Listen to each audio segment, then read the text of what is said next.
C'est parti pour une vidéo totalement objective sur les douilles potentielles. Mercredi, la belle cote à 3 est passée, certains ont même joué le nul en sec qui était coté à 6 et je trouve que c'est cool, ça fait plaisir. Pour aujourd'hui, on s'intéresse au match Fribourg contre Leverkusen. Alors pour les locaux, c'est plutôt pas mal en ce moment, à part la petite défaite face à Brême. Mais sinon, depuis la reprise, c'est une équipe qui se bat quand même assez bien. Ça marque quand même des buts, même si c'est pas fou, mais c'est pas la statistique qui m'intéresse. C'est surtout celle sur la défense, qui est vraiment très proche de leur adversaire du jour.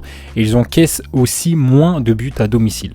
Ils ont encore un coup à jouer pour monter à la 6e place. Donc motivation maximale, même si je pense que voilà, ça peut être un petit peu compliqué. Pour Leverkusen, on l'a vu contre Wolfsburg, c'est compliqué. C'est là pour la Ligue des Champions, à mon avis, ça va être mort. Je pense que moralement, c'est un sacré coup quand même. Ça fait mal d'être aussi près du but et de se faire humilier en plus à domicile. Parce que là, clairement, ils sont quand même fait un petit peu humilier. Offensivement, ils ont un très gros avantage. D'autant plus que depuis la reprise, les équipes à l'extérieur ont tendance à plus gagner, étonnamment. Cependant, une chose a retenu mon attention et c'est là-dessus que vraiment mon pari va se baser. En fait, la dernière victoire de Leverkusen à Fribourg remonte à avant 2014. Et sur 5 matchs, sur les 5 derniers, les deux équipes ont marqué seulement 2 fois. Du coup, j'ai l'impression que Leverkusen a du mal à Fribourg. On pourrait raisonner en se disant que Leverkusen n'a pas gagné depuis longtemps là-bas et que mathématiquement, ils ont plus de chances de gagner. C'est totalement vrai et je pense que de toute manière, à un moment, ils vont gagner là-bas.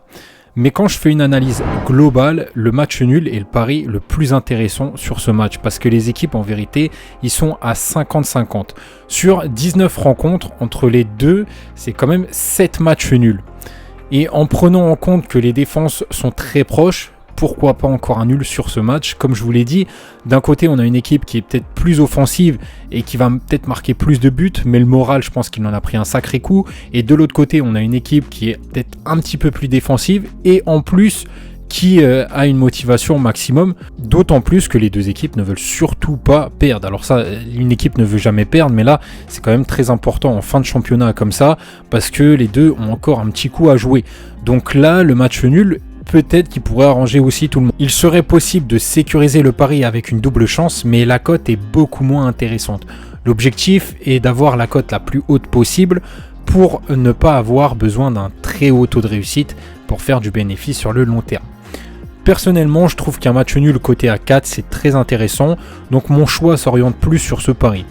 Si vous voulez miser sur Leverkusen, qui est le choix logique de toute manière, prenez quand même en compte le match nul qui ici est tout à fait possible quand on regarde de manière objective. Une petite victoire de Fribourg, pourquoi pas, mais j'y crois beaucoup moins. La surprise de ce match, s'il y a surprise, a plus de chances d'être le match nul et vu la cote, moi j'aime beaucoup. C'est tout pour moi, je vous dis à la prochaine, salut les coups.